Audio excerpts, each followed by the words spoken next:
Kembali lagi di Cerita Cinta Channel. Jangan lupa like, comment, and subscribe ya. Terima kasih.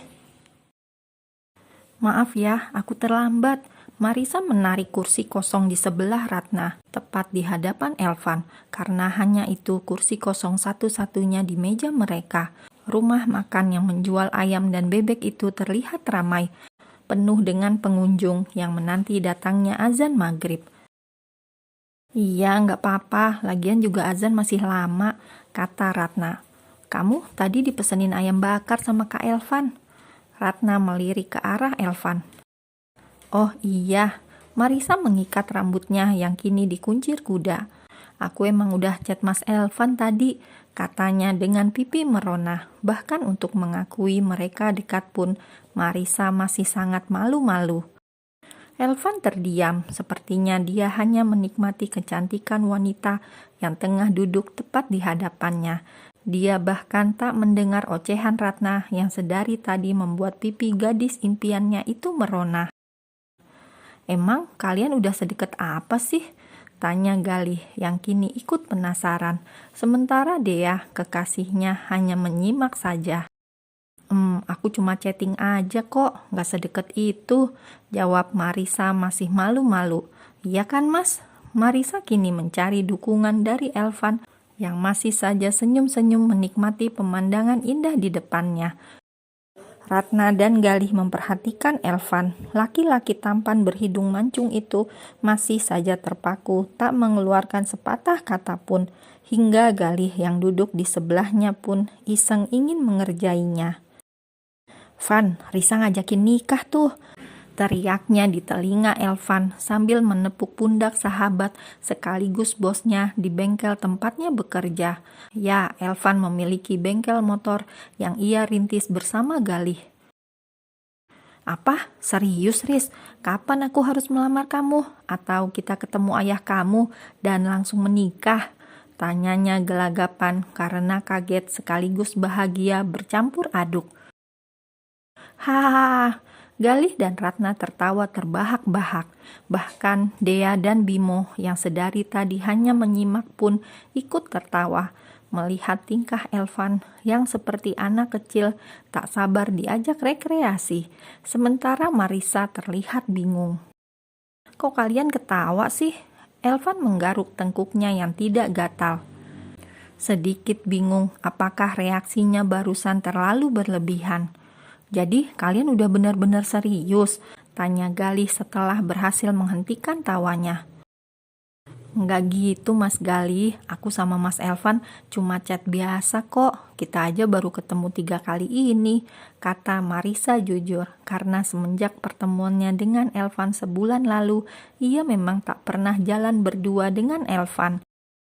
Pertemuan kedua mereka terjadi di bengkel Elvan yang pada saat itu Marisa menemani Ratna pergi ke bengkel menyusul kakaknya yang akan menginap di rumah Elvan namun meninggalkan dompetnya di rumah. Sementara Ratna yang tengah menginap di rumah Marisa terpaksa mengantar dompet kakaknya itu karena sang ibu yang begitu khawatir. Ya kan emang kamu yang gak pernah mau jalan sama aku, kata Elvan serius.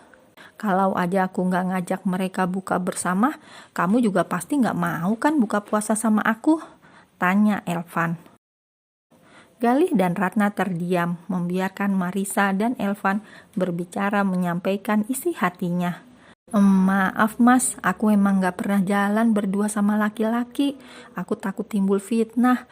Lagian aku juga gak mau pacaran mas, kata Risa. Kalau kamu gak mau pacaran, gimana kalau kita langsung menikah? Elvan serius. Semua terdiam termasuk Marisa. Hanya suara berisik orang-orang di meja lain yang terlihat tengah sibuk mempersiapkan buka puasa pertama mereka. Hingga terdengar suara azan dari radio yang diputar rumah makan tersebut. Semua masih terdiam.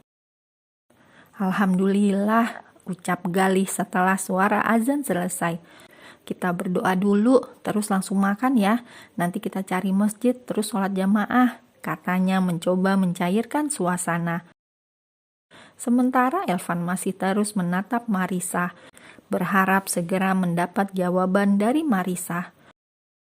Semua berdoa dalam hati. Marisa dan Elvan pun terdiam sambil menikmati buka puasa mereka. Diawali dengan kurma yang dibagikan gratis, lalu mereka melahap nasi yang telah dihidangkan di meja. Marisa dan Elvan sesekali saling menatap, lalu melanjutkan lagi makanannya. Sayang, aku mau coba ayam bakar punya kamu dong, pinta Ratna menghadap Bimo yang artinya membelakangi Marisa. Kamu mau aku suapin? Tanya Bimo yang sebenarnya memang laki-laki romantis. Malu sayang sama Kak Galih, Ratna menolak. Dih, tahu malu juga kamu, sahut Galih. Dih, kakak fokus aja sama Kak Dea, jangan ngupengin aku, kata Ratna. Siapa juga yang ngupingin? Orang semua bisa denger kok, kata Galih lagi. Udah, selesaikan makannya cepat. Katanya mau sholat jamaah, nanti keburu habis waktu maghribnya, kata Dea menengahi. Mereka pun menghabiskan makanannya masing-masing. Elvan yang terus memperhatikan Marisa berpikir semakin dalam. Apa Marisa nggak mau nikah sama aku? Kenapa? Sepertinya dia juga suka sama aku. Kenapa dia nggak mau pacaran? Langsung nikah juga sepertinya nggak mau. Jadi dia kenapa? Batin Elvan. Kenapa Mas Elvan memperhatikanku seperti itu? Apa benar dia mencintaiku dan tidak akan mempermainkan aku? Batin Marisa. Setelah selesai makan, mereka menuju sebuah masjid. Orang-orang yang telah selesai sholat pun baru saja keluar dari masjid. Karena hanya mereka berenam yang sholat, akhirnya Elvan yang menjadi imam. Marisa, Ratna, dan Dea sholat di tempat khusus wanita. Mereka masih bisa mendengar suara Elvan memimpin sholat karena masjid itu hanya dibatasi dengan tirai kain untuk memisahkan tempat sholat laki-laki dan perempuan. Marisa yang mendengar suara Elvan melantunkan ayat-ayat suci merasa tersentuh. Laki-laki itu suaranya terdengar begitu merdu, membuatnya semakin jatuh hati pada pria berkulit putih yang jauh di lubuk hatinya sangat ia sukai. Setelah sholat, mereka memutuskan pulang ke rumah. Kini mereka berada di halaman masjid tempat mereka memarkir kendaraannya. Marisa yang akan pulang bersama Ratna dan Bimo menumpang mobil Bimo pun dicegah oleh Elvan. Aku antar kamu pulang ya, Elvan memegang tangan Marisa. Aku pulang sama Ratna aja mas, kan deket juga, kata Marisa. Ratna yang sepertinya paham jika Elvan butuh waktu bicara berdua pun akhirnya ikut membantu Elvan. Sorry ya Riz, kayaknya aku sama Bimo mau mampir ke rumah Bimo dulu deh, kata Ratna sambil memberi kode kepada Bimo. Sementara Galih telah pergi dahulu mengantar kekasihnya pulang. Oh iya, bener Riz, aku sekalian beli martabak yang dekat komplek Mutiara itu, yang antri lumayan lama. Soalnya ibu aku pesen itu tadi. Bimo tersenyum mengerti kode Ratna untuk membiarkan Marisa pulang bersama Elvan. Kebetulan Bim, berarti cuma ada aku kan ya yang bisa nganter Risa pulang.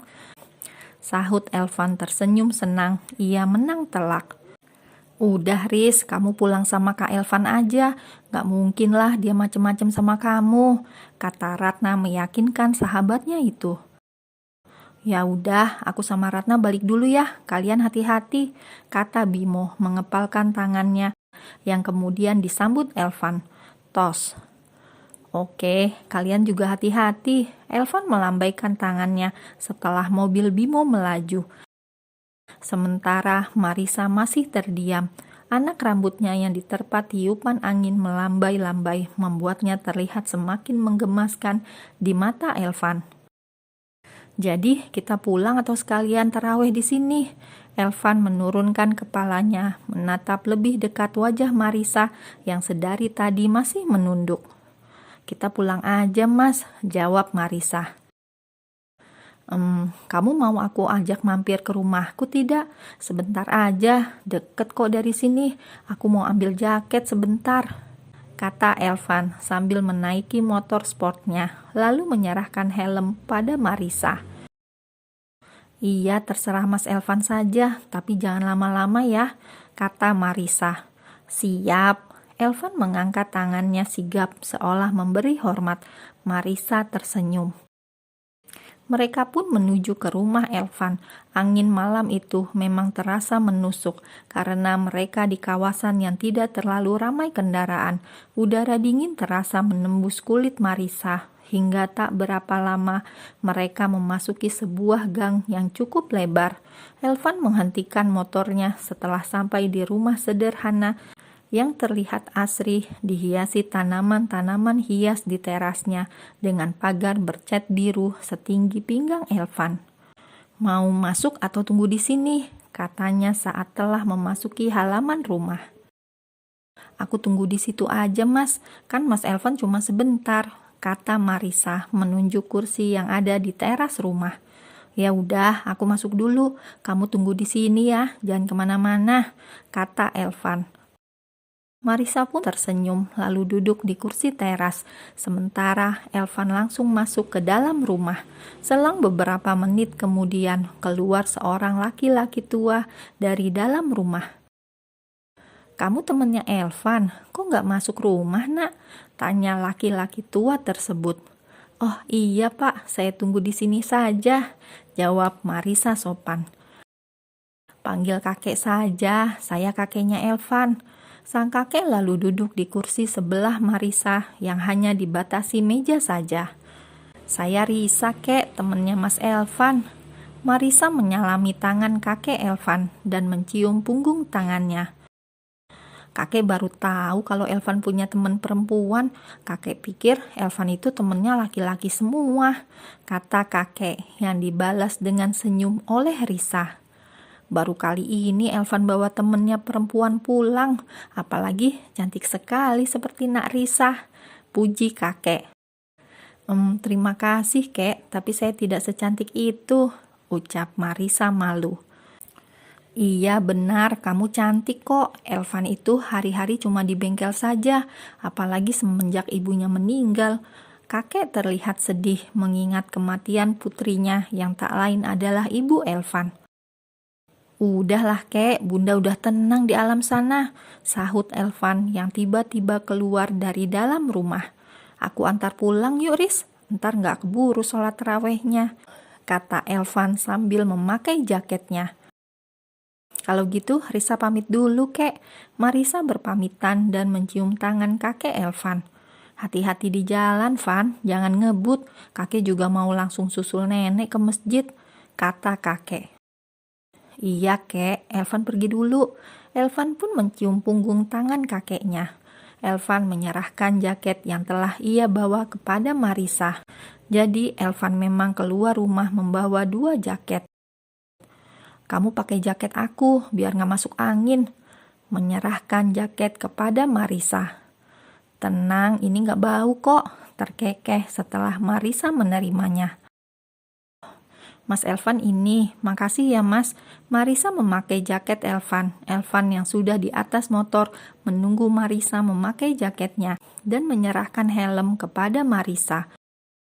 Mereka pun melanjutkan perjalanan, kembali berbaur dengan mobil dan motor yang lain, ditemani lampu kota yang semakin menambah kesan romantis.